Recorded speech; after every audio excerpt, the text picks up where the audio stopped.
bam. And you know the train, when the physically, mentally, morally, emotional to break, sometimes you just hear gigging. Alright, Samson, welcome to the show. Thank you so much for coming through. So just going to go straight into your story. I mean, being a victim of the London 7/7 bombings in 2005, I just want to know what happened. So let's go straight back to the day before you boarded the train. So just tell us about the day itself. It was a glorious day. I left my home and then I boarded the train all the way from Stratford going to Holloway. I was going to buy trainers because I love trainers. So then I was on the Piccadilly, the King's Cross, and suddenly the bomb just exploded. I was reading my paper, you know, and it happened. So, but today, like I say, what can I say than to give thanks to God, you know. So after then, a lot's happened because I had 3 surgery on my right knee. You know, I lost some of my teeth. You can see my eyes, you know, because of the smoke. Even my arms, you know. So a lot of things happen, you know. But what can I say? You know. So that is it. Okay, so you said to me that you woke up, you obviously lived in Stratford, which is in East London at the time. You woke up in the morning, obviously you wanted to grab trainers because obviously you're quite athletic. Yeah. And what time was that roughly? Between 8:39 in the morning. In the morning. Yeah. So did you get straight on the train or you got bus? No, I took a train. You took the train. I love taking train because it's faster than the buses, you know. Yeah. Okay. So do you think you could have done anything different on that day, not to have been caught up? Yeah, had it been what happened did not happen, yeah, I would have gone somewhere maybe after my shopping and have fun. Because even then I came back, that was the very week I came from Sweden. Okay. You know, I was coming for a trial with Tottenham Sports when this happened. You know, you can see that alone, you know what you love doing. If you're not doing it, it's as if you're mad. You know, it's as if you don't have brain anymore because you love doing what you love doing. Yeah. If, you know, like the incident that happened, if you're not doing what you meant to do, you won't be happy. Okay. So you did mention you were in Sweden. So just a little backstory. Can you take us back before the incident actually happened on the 7th of July 2005?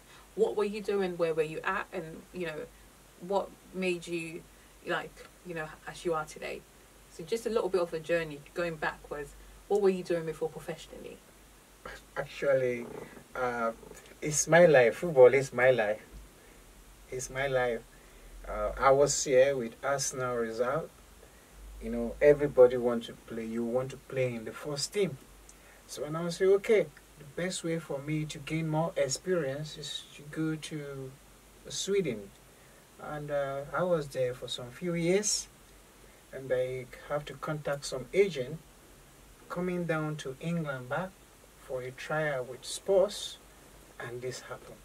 Okay. Yeah. So all your life you've always been in football, which we all know. All my life is football. Is football, which we all know is quite an engaging and athletic sport, which requires you to have the strength and the fitness that you need. So being caught up on that very day obviously has to stress you very much. It looks like. Is it fair to say that it has changed your life completely? It's changed for my the worst or for the best? To worse, you know, to worse. But I always follow God's instruction to say, let the poor say he's rich. You know, because he says, because he live, we can face tomorrow. Okay. So because my God live, I can face tomorrow. Okay. Yeah. So back to the incident that happened to you. So you boarded a train, obviously on your way to get your trainers, and when you got on the train, was it packed? Was it empty? It was packed. You know how London is, early morning, Yeah. both on the bus. Even then, you see students going to school, you see people rushing to work. It's always jam-packed, you know. These people are so evil. They just want to I think, you know, even before that incident, Yeah. it was announced that England was going to host the Olympic. Okay. It was the early morning It's early morning. that this happened. Okay. Yeah, you remember? I do. Yeah. I do remember this. Yeah. So you got on the train, it was quite packed. Yeah. Obviously it was rush hour time.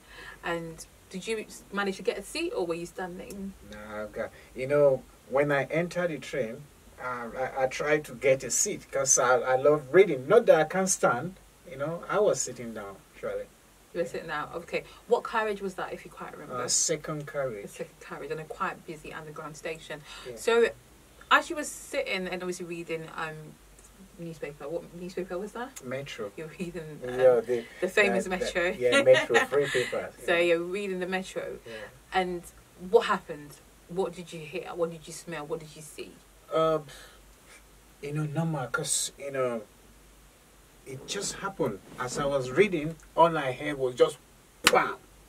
And you know, the train, when the drivers want to brake, sometimes you just hear gigging, you know, and it was sudden. People were somersaulting.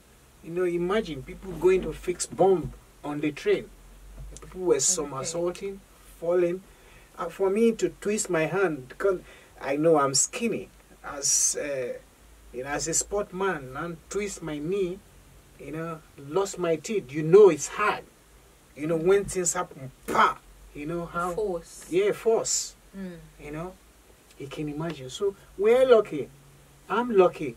Like, we don't pray for anything plane crash. That's why, you know, when plane crash, that's why it used to catch fire. Yeah. You know, so you can look at this, you know. So you went. Obviously, you saw an explosion. That's what you said with your own eyes. Not like people were saying there is an explosion. You actually witnessed the explosion yourself. Live. Yeah. So when that happened, were you trapped, or did you manage to get out? Yeah, we were trapped. You were trapped for how long? We were trapped for like half an hour. Half an hour. Then I think how I managed to come out, I did not know. How Okay. I managed to escape from that road, I did not know. You know, everybody will want to step out. My hand was like, you know, look, you can see my hand. Yeah, we'll be showing you know? pictures afterwards, guys. Yeah, you can see my hand. Yeah. See my teeth. I have these artificial teeth, but I'm not used to it.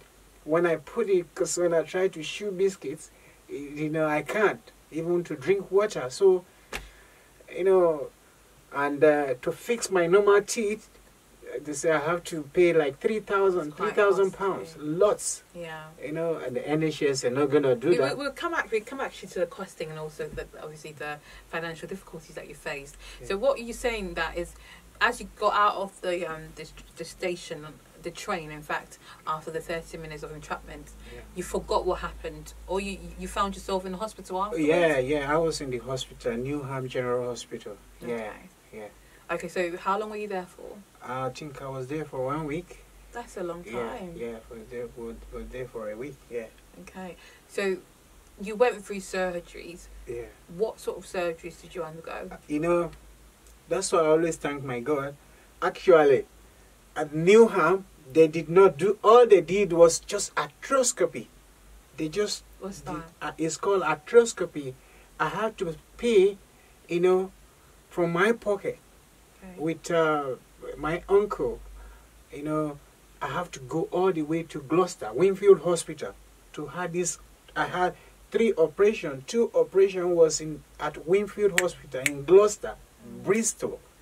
Oh, Then wow. the Newham, the NHS only did arthroscopy. I think they did the arthroscopy. I did 3 arthroscopy. They didn't do the repair of the ligament.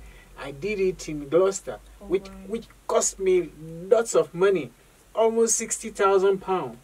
rehabilitation, this, that, you know. Okay, so you were in Newham Hospital for a week, and then was Gloucester in between, or was Gloucester Hospital after that? It was after that, after the treatment. Yeah, because Okay. the cartilage was damaged. Yeah. The tendon, they have to put tendon. As I'm sitting, I have irons inside my knee. I have one iron there, another iron here. Major operations you underwent. So you did mention your uncle was there to support you, I guess emotionally and financially. Yeah. Did you have a family at the time, or as in, when I say family, as in, did you have a partner, or were you in a marriage? Yeah, actually, then I was single.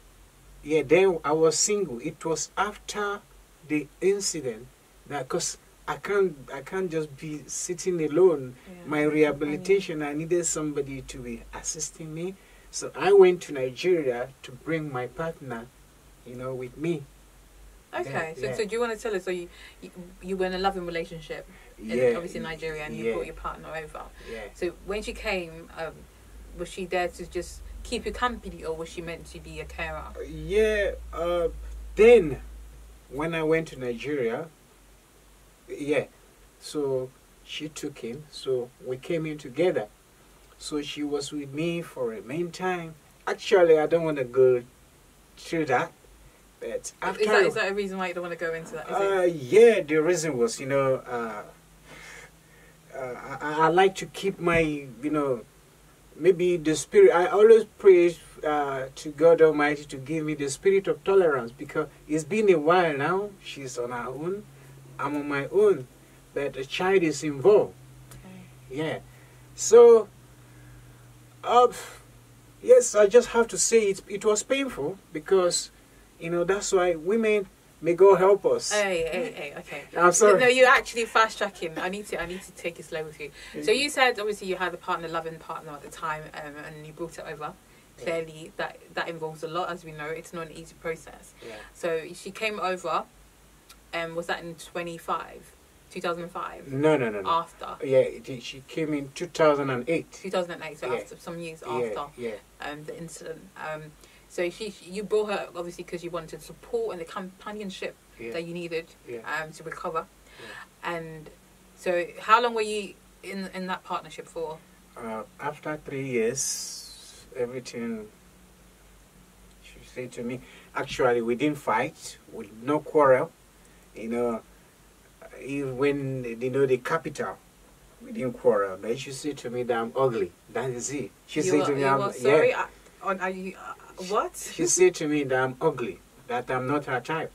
Yeah. Okay. That is it. We didn't quarrel. You know, I tell you, my 2 knees, I'm meant to use my 2 knees to kneel down for my God.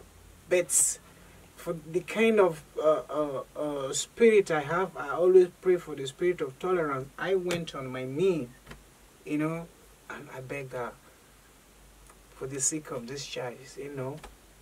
So I don't want to go more than that, because you know how social media. You know, I mean, it's fine. I mean, I think we can touch on that just a little bit. It's good that you touched on it, and I'm very grateful that you've actually shared the bit of the story. But also, what we want to do is also encourage people with your story. That's the main thing. Even though we needed someone to help you, not just someone, but people to support you with this journey, because it's happened for a long. It's been 14 years. Yeah, 15 years. 15. Yeah. In fact, 15 years. However, the scars are still raw.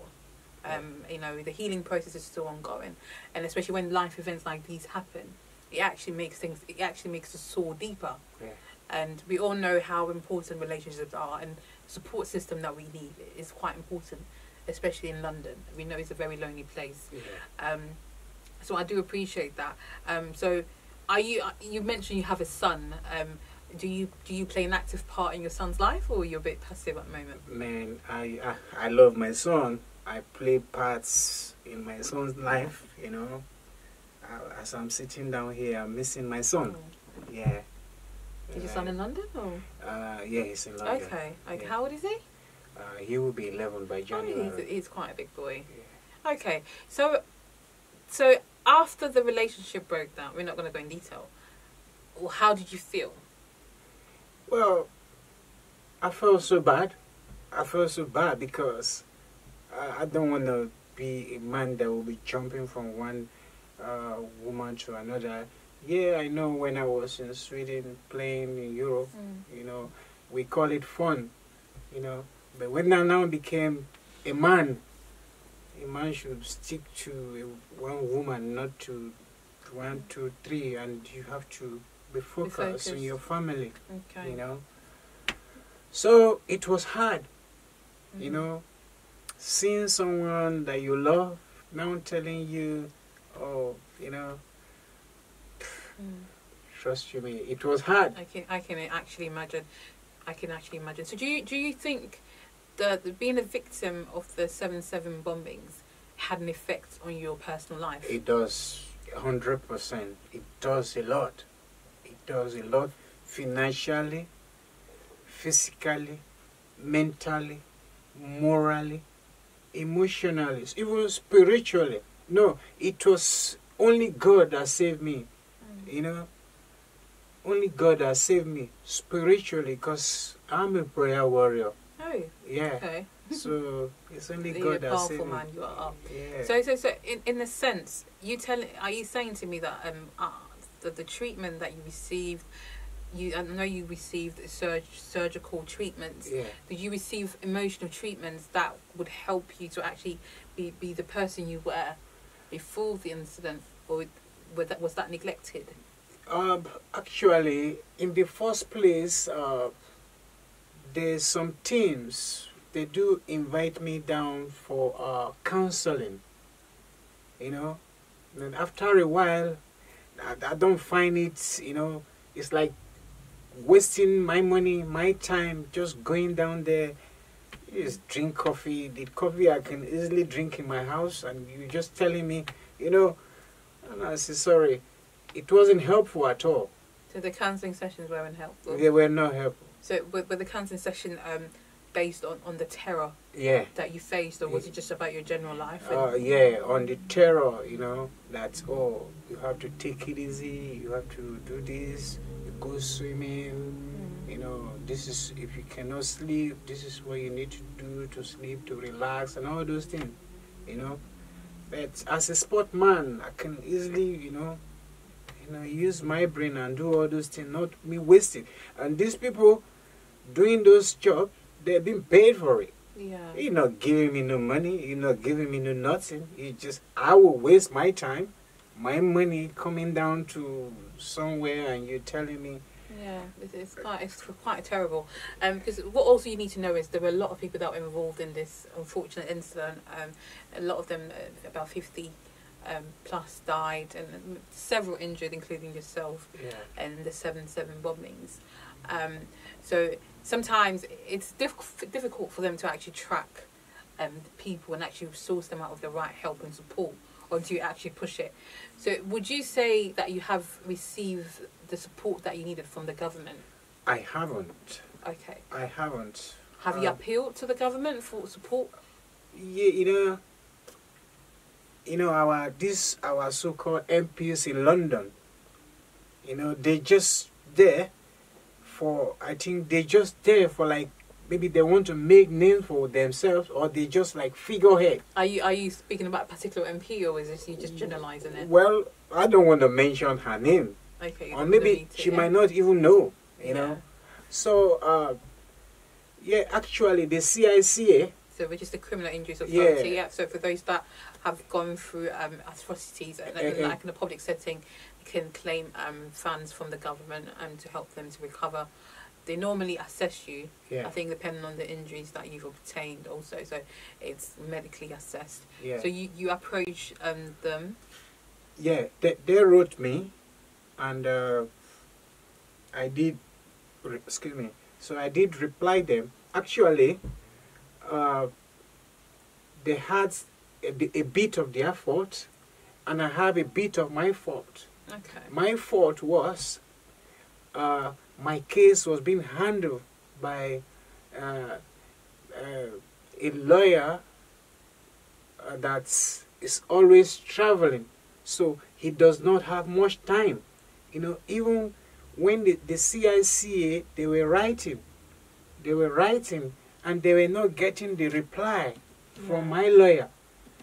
You know, so the last letter they wrote was, you see what, if we don't get a reply from you till this so date, we're going to close your case. You know.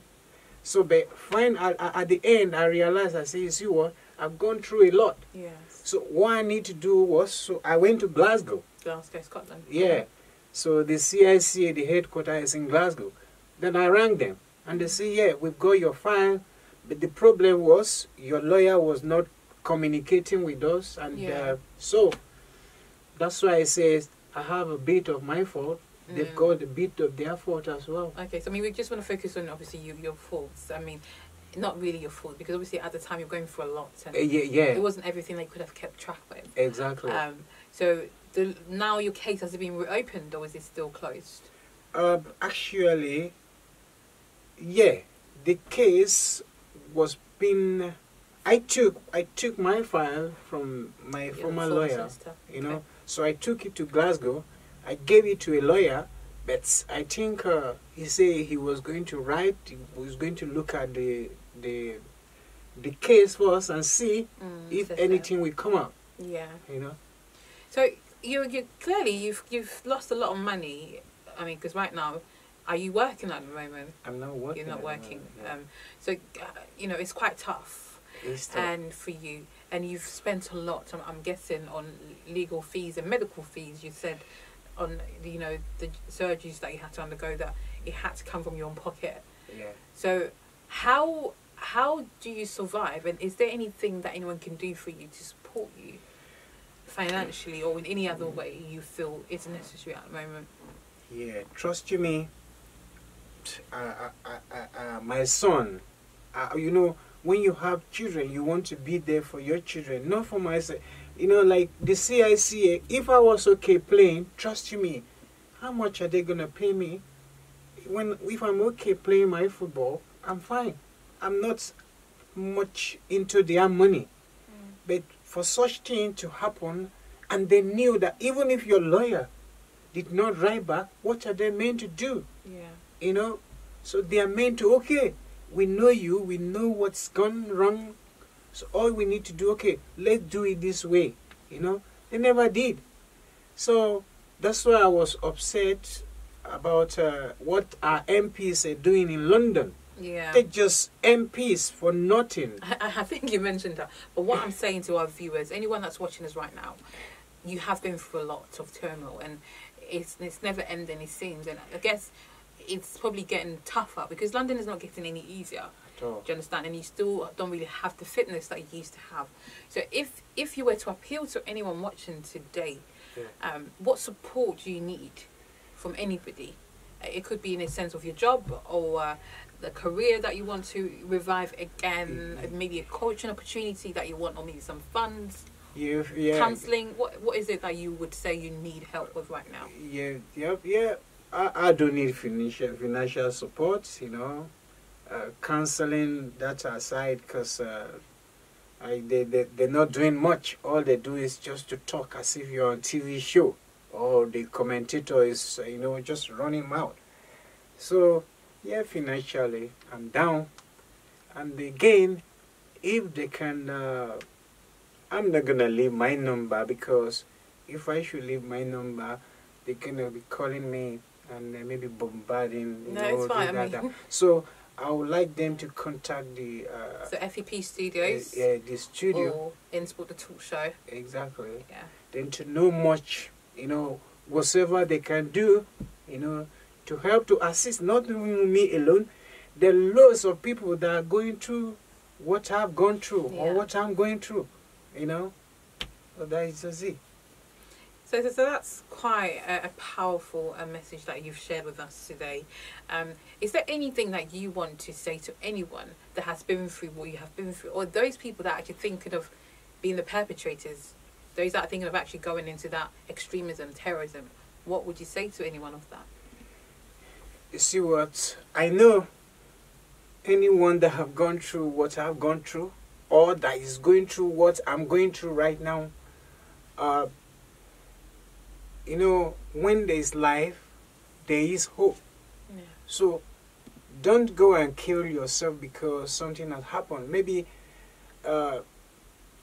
what has happened might be an eye-opener for you to help others or to move you from one place to another. So all you need is just be courageous. Have faith in God, you know. And we should always appeal to, you know, others, you know, preach to them. When I say preaching, it's not about by carrying Bible. It's by telling people to stop all this. You know, what we're going to gain from killing others is all these terrorists. There is no gain in it. Because even in the Bible, I'm sorry, in the Bible, when the Lord said, okay, Abraham, take your only child, Isaac, use him as sacrifice. He was just testing him. He didn't kill him. When Abraham took Isaac to the forest, when he now raised his knife, he said, no. So God is not the God of killer. God, you know, he doesn't, even we sinners, he doesn't want us, he doesn't want our death. He say, that's why he's sending his only begotten son, that for us to have life. So why will somebody kill someone and says, oh, you go to heaven? If you want to die, you know. So I'm sorry, I don't want to. So it's very important because during this interview you have mentioned religion quite a lot, and as we said earlier, I mean, a lot of these people that actually go out in the name of terror normally go in with religion, and that's the same term that you're using to actually keep your hopes alive and to push you forward. Yeah. So religion, it seems like it's a good thing. Religion is a good thing. Some are using it for the wrong reasons. That is it. And obviously that is what you're holding on right now. That is your hope. Yeah. So it's quite good that you actually have chipped in religion, because the same people that went on to do this, they use the same religion to actually make your life this miserable. Yeah. But you're using that same religion to have you forgiven them?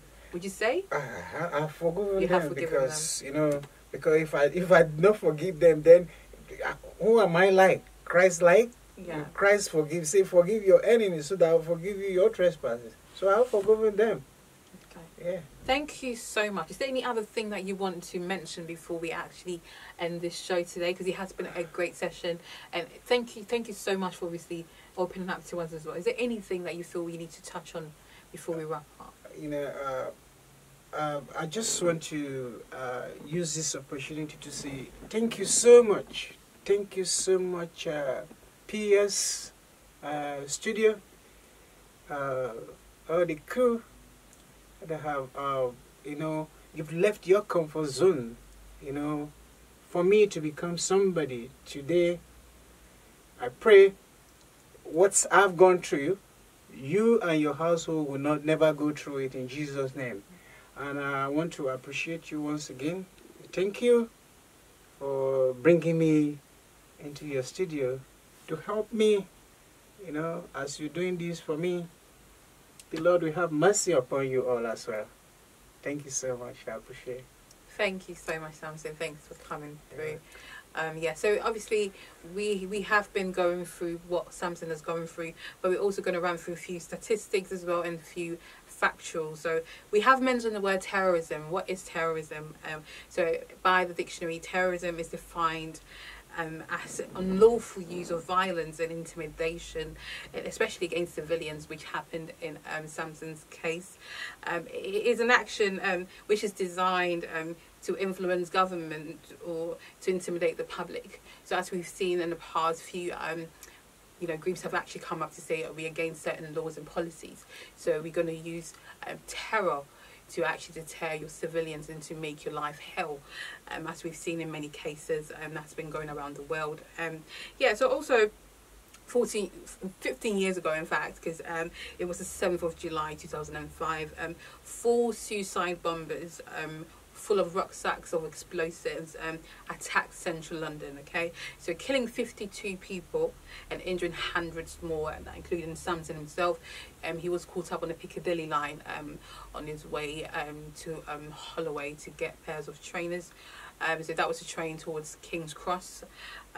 So around 8:50 British time, these 4 bombers, they all went on a journey, on a mission, in fact, on, you know, on different lines. We all know London is quite a busy place, especially in the morning rush hour, packed civilians on trains. So they headed on different routes. Okay, they started off in at King. Unfortunately, one of the attackers detonated his device on a westbound Circle Line train heading towards Paddington, which is also in central London. The bomb exploded at Edgware Road, which is in the northern part of London, and in the second carriage also. You also found yourself in the second carriage, it seems like a busy carriage, and close to the main doors, killing 6 people. So 6 people were killed at Edgware Road. Okay, this was the most deadly, the most deadly attack, in fact, happened at King's Cross and Russell Square. So the attackers detonated this bomb next to the rest sets of the double doors. So it looked like they were very targeted. They had a strategy. They really wanted people dead. They really wanted to make a statement. Okay, so just a quick rundown. So Edgware Road, as we've mentioned, 6 people were killed and many more injured. Aldgate attack, which is also in East London, 7 killed. Russell Square, 26, quite high. So that was the train that you boarded on, King's Cross one. And Tavistock Square, that was a bus 30. That was the double decker.